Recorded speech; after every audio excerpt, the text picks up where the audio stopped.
As the September 30th deadline for government funding draws near, the United States is once again on the brink of a federal government shutdown. This impending crisis stems from a legislative stalemate between the Republican-controlled Congress and the Democratic Party. The core of the disagreement revolves around two competing proposals to fund the government. The Republican-backed measure, which passed the House but failed in the Senate, is a short-term, clean, continuing resolution that would extend funding at current levels for a few weeks without any policy changes. In contrast, Democrats are demanding that any funding bill must include provisions to address what they call a healthcare crisis. Specifically, they want to restore cuts to Medicaid and make expiring Affordable Care Act, ACA, subsidies permanent, arguing that failure to do so would cause health insurance premiums to skyrocket for millions of Americans. President Trump has signaled a willingness to meet with Democratic leaders, but his public statements suggest he remains skeptical that a compromise is possible. Reasons for the standoff. The current impasse is a classic example of partisan gridlock, but with a new twist. Historically, the party out of power has often used the threat of a government shutdown as leverage to force policy concessions from the party in power. This time, however, a unique dynamic is at play. Democratic strategy. Democrats, though in the minority in both chambers, feel they have a powerful bargaining chip in the form of healthcare. They see the expiring ACA subsidies and the recent Medicaid cuts as a popular issue that resonates with a broad base of voters. By making this their central demand, they are framing the debate around protecting healthcare for ordinary citizens. This strategy also serves to demonstrate their resolve and combat the perception that they are too willing to compromise with the current administration. Republican position. Republicans, having already passed a clean funding bill, are arguing that they have done their part to keep the government open. They contend that any shutdown would be a Schumer shutdown, pinning the blame on Democrats for refusing to pass a simple extension. The short-term continuing resolution is a typical maneuver to buy more time for full budget negotiations, and Republicans are trying to present it as the reasonable, non-political option. Trump's role. President Trump's involvement adds another layer of complexity. His past experience with the 2018 to 2019 shutdown, the longest in U.S. history, demonstrated his willingness to use a shutdown as a negotiating tactic.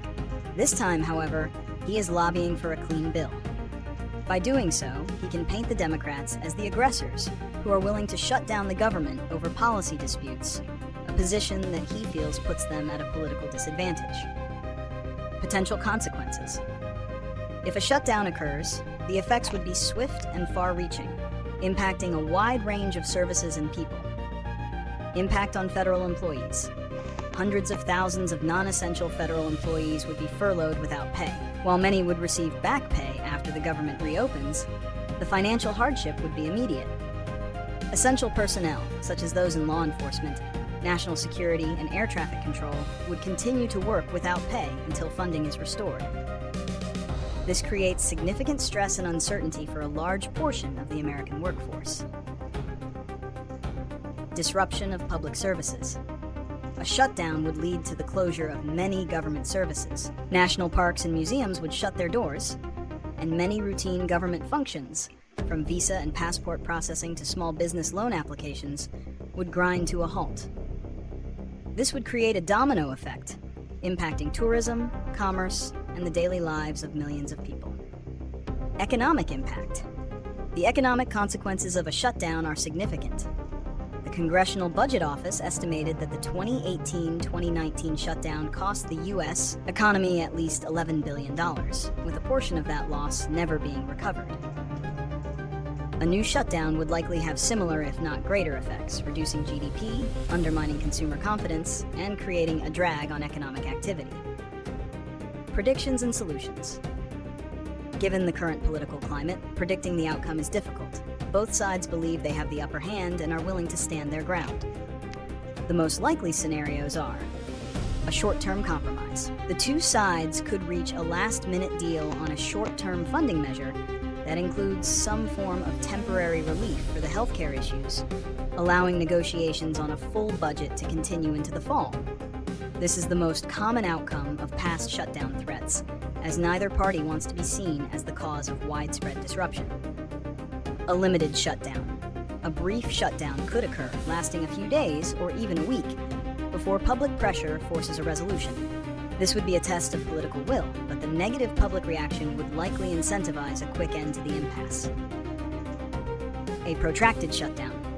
This is the most damaging scenario, similar to the one in 2018-2019. If neither side is willing to budge, the shutdown could last for weeks, causing significant economic damage and political fallout. Potential solutions. The most viable solution lies in a bipartisan effort to find common ground. This could involve separating policy from funding. Lawmakers could agree to pass a clean continuing resolution to keep the government open, while simultaneously committing to a separate, dedicated negotiation on the healthcare issues. This would de-escalate the immediate crisis while ensuring the policy concerns are addressed. Incremental concessions. Each side could offer a small concession to get a deal done. For instance, Democrats might agree to a clean bill if Republicans agree to a separate vote on the healthcare provisions. Republicans, in turn, might agree to extend funding for a longer period of time, giving both sides more room to negotiate. Ultimately, the resolution will require political courage and a willingness to compromise for the good of the country. The upcoming talks between the president and Democratic leaders will be the first real test of whether that is possible. The stakes are high, and the American public is watching.